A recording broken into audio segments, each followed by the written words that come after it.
Ito, mga kababayan, speaking of mauubos ang mga DDS. Ito ngayon mga kababayan, ako po, Sara Duterte, mga kababayan, kakasuhan na ng inciting to sedition. Nako, malayo lang isang linggo, mga kababayan, dadamputin na si Sara. Hala, makukulong na sila tanan. Uy, nanabuang na siya. Eto na mga kababayan, na makukulong man sila. May ads lang ha, mga kababayan, na maubos. Napagdesisyonan ng House Committee on Justice na huwag nang buksan ang kahon na naglalaman ng tax records ni Vice President Sara Duterte at ng kanyang mister. Ang NBI naman sinabi sa pagdinig na may lead na sila sa kinausap umanong hitman ng Vice Presidente. Saksi, si Ian Cruz. Ipinalabas sa impeachment hearing ng House Justice Committee ang video ito ni Vice President Sara Duterte. Ninyong lahat, Martin Romualdez, Lisa Marcos, Bongbong Marcos. Huwag kang mag-alala, ma'am, sa security ko. Kasi may kinausap na ako na tao. Sinabi ko sa kanya, kapag pinatay ako, patayin mo si BBM, si Lisa Araneta, at si Martin Romualdez. No joke. No joke. Nagdiling na ako, ma'am. Pag namatay ako, sabi ko, huwag ka tumigil na hanggang hindi mo mapatay sila. And then he said yes. May tuturing daw na inciting to sedition ang pahayag ng Vice Presidente ayon sa National Bureau of Investigation. Maituturing na inciting to sedition or pagre-rebuild. Atay, mga kababayan, ako madadamputin si Sara dito, mga kababayan, makukulong si Sara dito. Makukulong talaga si Sara dito, mga kababayan, ako na nagsabi. Kaya pala, mga kababayan, alam na alam ni Amy Marcos. Oo, kaya pala. Amy, ito ito ha, mga kababayan. Ito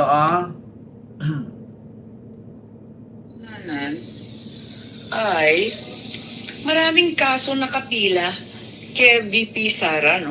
Ang dahil-dahil niyang kaso at hindi natin masasabi na kumbaga walang accountability. Marami pa rin pananagutan kasi ang dami pa rin kaso.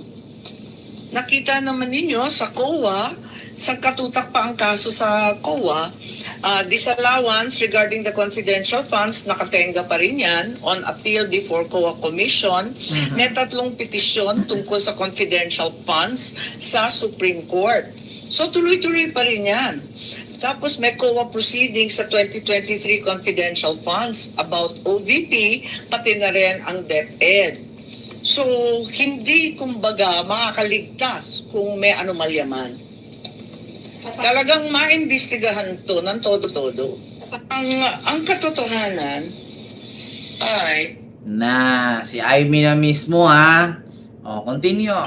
Based on the investigation conducted by the NBI, complaint referred by the NBI, which includes inciting to sedition, contains all the necessary evidence to prove the essential elements of the crime and should be docketed for preliminary investigation.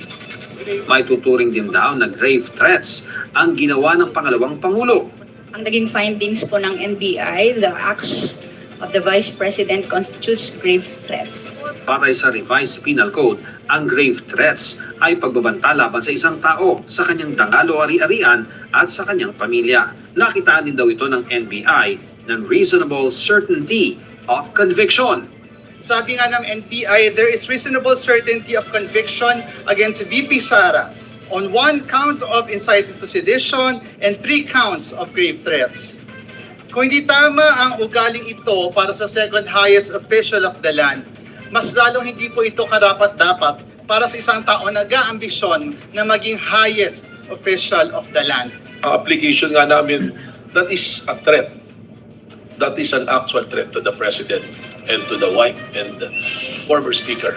Kinumpirma rin ng isang opisyal ng NBI na base sa kanilang pag-iimbestiga, may kinausap ng hitman si Vice President Duterte.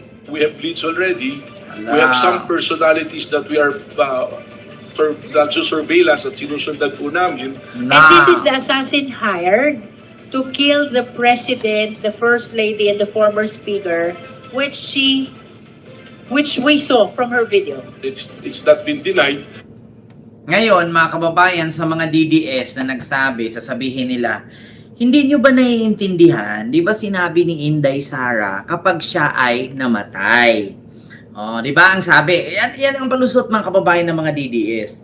Di ba? Klarong-klaro naman sa sinabi ni Inday Sara na kapag ako namatay, patayin mo si Lisa, si Martin at si BBM. Sabi niya, kapag ako namatay. Oh, paano mga kababayan kung si Sara ay nadulas, nabagok, namatay? Hindi pa ba threat sa presidente yon? Sa House Speaker at sa First Lady? Kasi laging sinasabi mga kababayan ng mga DDS, paano niya nasasabi na inciting to sedition yan? Klarong-klaro naman sa sinabi ni Sara na kapag ako namatay, patayin mo si Lisa, si BBM at si Martin. Paano kung hindi siya namatay dahil hindi siya pinapapatay? Paano kung namatay siya dahil nabagok? Ang mapagbintangan ngayon, si Lisa, si Martin, at si BBM. So ang gagawin ngayon ng killer or assassin, papatayin niya si BBM, si Lisa, at si Martin. Kasi ang bili ni Sara sa kanya, kapag ako namatay. Paano kung kumain si Sara ng ng seafoods, nalunok niya yung buong bahay ng scallops, hindi siya kahinga? So ang pagbibintangan ngayon, si PBBM, si Lisa, at si Martin. Di kawawa namang BBM, kawawa naman si Lisa at si Martin, pinatay. So threat yun sa presidente, sa First Lady at sa House Speaker. Bakit? Anong kinalaman ng First Lady, ng Presidente at ng House Speaker kung si Sara ay kumain ng hotdog, nilunok buo, hindi makahinga, namatay? So pagdating doon ng assassin, hala, bakit wala na siyang pulso? Babalikan niya ngayon. Pupuntahan niya ngayon doon. Si BBM, si Lisa at si Martin, papatayin niya isa-isa. Di kawawa namang PBBM na patay. Dahil sa katakawan ni Sara sa hotdog, nalunok niyang buo. Siya pa ngayon ang napagbintangan. Diba? Kaya po siya natatawag na threat. Pero itong mga DDS, wala. Hindi yan sila maniniwala, mga kababayan. Kasi bakit? Hindi daw yun threat. Iahak. Diba? Mga kababayan. Diba, Ma'am Sweet Mats? Paano kung siya namatay? So, ang mapagbintangan ngayon, diba, si PBBM. Paano kung hindi na siya nagising dyan sa sobrang stress?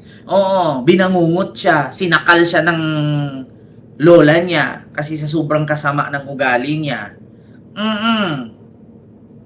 So, ang mangyari ngayon, kawawa naman si PBBM. Kaya nga ang tawag doon ay threat. So, maaari yon mga kababayan, na makasuhan siya ng inciting to sedition. Diba?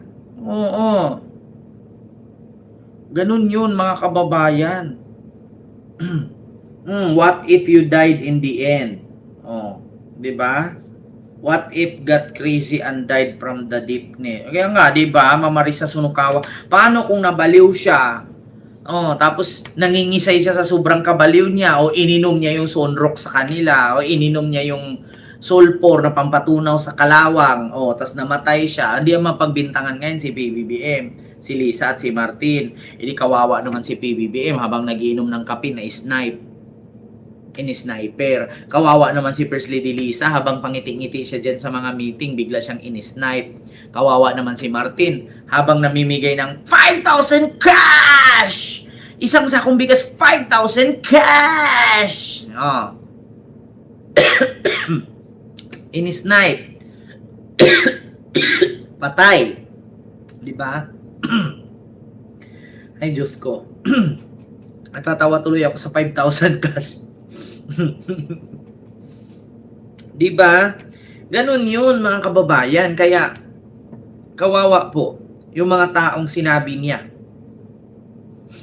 Okay lang sana kung ang utos niya or bilin niya dun sa assassin,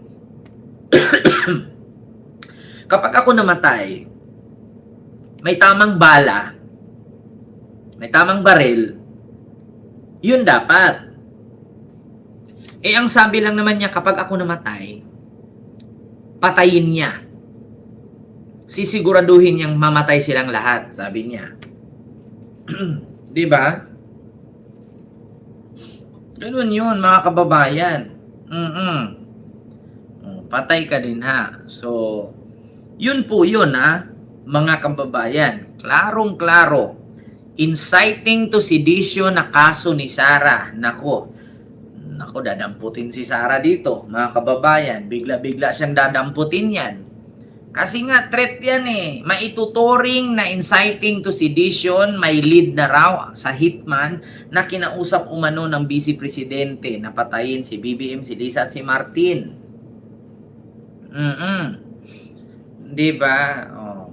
So, yun lamang po, mga kababayan. Klarong-klaro, makintab, no? Makintab pa sa noon ni Bato at ni Marcoleta ang katotohanan. So yun lang mga kababayan, maraming salamat po sa inyong lahat. Hindi ko na po masyadong habaan, alas 10 na po. Sumobra tayo no, alas 10. Oo. Kaya yun lang po mga kababayan, maraming salamat no sa inyong lahat. Hindi ko po kayo maisa-isa. God bless po always and kita-kits po tayo ulit.